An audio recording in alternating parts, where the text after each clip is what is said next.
நடு வயல்ல அடிச்ச முளைக்குச்சி உன் மகன். இப்ப நீ ஏடிமிக்கு போட்ட, இடிமிக்கு போட்ட.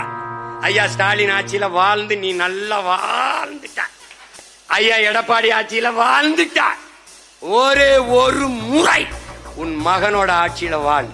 தமிழர் அறம் சார்ந்த ஆட்சி, பிரபாகரன் என்ற பெருந்தலைவன் கொண்ட கனவின் ஆட்சி, தமிழ் பேரின முன்னோர்கள் கொண்ட அறம் சார்ந்த ஆட்சி முறையிலே ஒரே ஒரு முறை வாழ்ந்து. வீரமாகாளியினுடைய பேரன் என்ன செய்வேன்னு எனக்கே தெரியாது, பாத்துக்க. என்னை சமாளிக்க முடியாதா? அவ்வளவுதான் சொல்றேன். அறிவுபூர்வமான ஆக சிறந்த அரசியல் கோட்பாடுகளை உணர்வுபூர்வமாக என் இன மக்கள்கிட்ட கடத்துவேன். இந்த மகன் சொல்வதுதான் சரி என்று அவனுக்கு படும். அவன் எப்படியாவது எங்களை ஆள வேண்டும் என்று வாரான். நாங்கள் எப்படியாவது எல்லோரையும் போல பெருமையோடு